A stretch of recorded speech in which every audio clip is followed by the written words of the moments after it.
Head coach is the same. Coordinators are the same. Almost all of the positional coaches are the same. And there's yet to be any significant indication that the schematics or the approaches or the culture are going to be any different. So what's really new? Morning to you. Good Tuesday morning.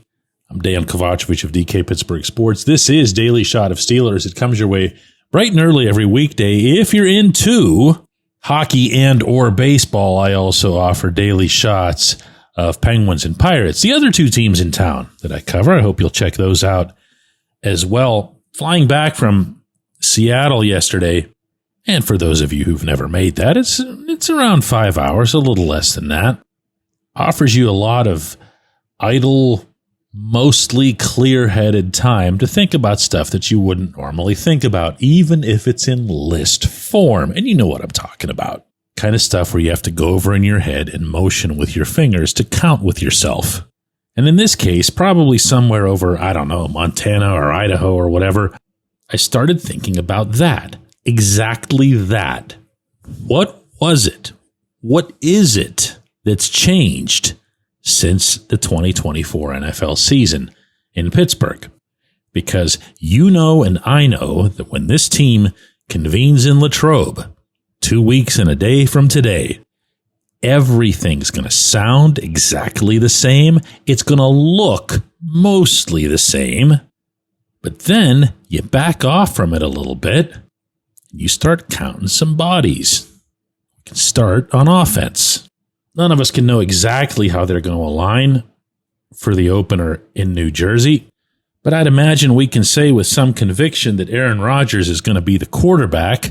He's new.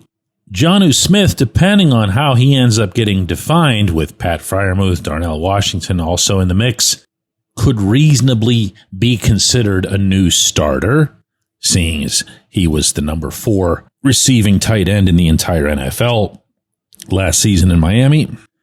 DK Metcalf obviously has taken George Pickens' place. And I think it's right to consider Troy Fautanu to be new, considering he only was able to appear in the one game. Last season, it was week 2 in Denver. And he, in essence, will be taking Dan Moore's spot, Moore moving on to Nashville, and Broderick Jones moving from right to left. So that's 4, and I feel like I want to throw in a 0.5 here for Caleb Johnson and whatever portion of the running back load he ends up taking instead of Najee Harris. So how about we go with a 4.5? Want to do that? 4.5 new starters on offense. In giant parentheses here, it should not be forgotten that the entire quarterback room is new. All 4 quarterbacks are new, at least if you consider that Mason Rudolph took a 1-year hiatus by going and playing for the Titans.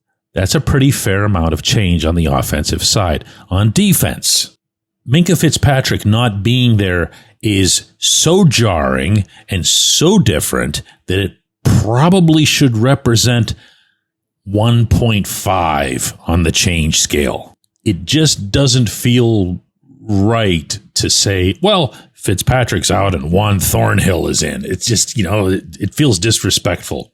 That's a big, big change. Jalen Ramsey coming in theoretically to be your slot corner is a change from Beanie Bishop. Darius Slay coming in to be your outside corner instead of Dante Jackson is a change. What is that there? That's 3 new starters. Derek Harmon, your prized first-round pick, the beginning of the next generation, ideally, of the defensive line. Already anointed by no less an authority than Carl Dunbar to be your starting left defensive end. That's 4. And I'm going to throw in, for real, a 0.5 on this side as well. And that's because Cole Holcomb is expected to be healthy. He's expected to play quite a bit. He might even be taking some snaps away from Peyton Wilson. And as such, he'll be replacing the snaps that were being taken by Elandon Roberts. So let's throw the 0.5 in there. And what you have is a 4.5 on each side of the football, my friends. 4.5 on each side of the football. That's 9 That's 9 out of the 22 starting positions. I don't have a calculator in front of me, but I believe that's around 40%. 40% of the personnel that's going to take the field at MetLife Stadium will be either entirely new to the Steelers or back with the Steelers after long absences. Once more, with gusto, 40%. So whatever it is that any of us, myself included, wants to say about the Steelers being stubborn and stuck in their ways, let's keep it where it belongs, and that's on their continuing retention of Mike Tomlin, and in turn, the retention of almost all of his coaching staff, and in turn, of course, the things that all of those men like to do. The team itself, the people putting on the helmets, it's inconceivable that they could have changed any more than they did. When we come back, J1Q. This segment of Daily Shot is brought to you by our good friends at Mike's Beer Bar. They're located on Federal Street, directly across from PNC Park. Mike has more than 500 beers on tap, including from more than 50 local breweries. Stop in and say hello. Tell Mike we sent you. Mike's Beer Bar.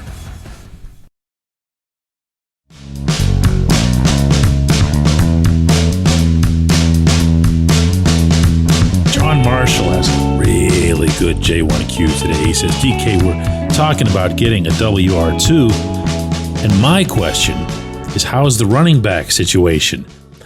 I swear I thought I was the only one that had this crossing my mind at all, and I wanted to bring this up in some form on one of these shows. I just wasn't sure how. The way you're bringing it up, well, let's just say you're providing me a little bit of an entry point here, because you asking that and my echoing it, neither of them are going to be very popular, because everyone's excited, and reasonably so, about the running back duo, maybe you could call it a trio, that the Steelers are going to have.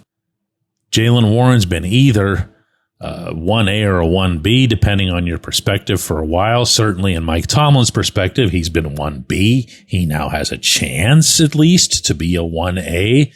That's intriguing. Caleb Johnson, I'm as guilty as anybody of inflating some summer stuff that I saw, and really more than anything else heard, about how the Steelers coaches feel about the young man. And as far as Kenneth Gainwell goes, without, including him at that same tier, he does offer a weapon that the Steelers did not have in terms of an outside zone blocking runner who can take that pitch out and make it look like something other than the dumbest play call of all time. And from a personnel standpoint, to be clear here, because somebody's going to take the way you asked that question. We talk about getting a WR2. My question is, how about the running back situation, as if you'd rather go get a different running back. Now, I'm not going to get into your head and try to interpret what you meant there, but the way I took it was, let's just talk about running back. Let's not presume that it's, completely solved and all the way there. So no, I would not advocate for any kind of personnel change or addition to that room. I like what's there. I'm eager to see it. But there does seem to be, John, this overwhelming sentiment that it's done, man. It's ready to roll. They're just going to steamroller through people. And it's not just because of the offensive line that there should be caution here. I'm going to give you an example here. Najee Harris, in the 5 years he spent in Pittsburgh, whenever he was in a talkative mood, he would be pretty open about a lot of things. And one of those things was that he learned a lot as a running back. He matured. He became better through some of his early mistakes. He understood what those were. On occasion, you could see with your own eyes that he would adjust. And I think you know what I mean when I'm saying that, because it would be one of those situations where Warren or even Cordero Patterson would come on and just just go blowing through a hole, and he'd go, oh yeah, I could do that too. But he did progress over the years. He was not the same player when he left as he was when he arrived. I feel that's a fair outlook to offer as it relates to Caleb Johnson.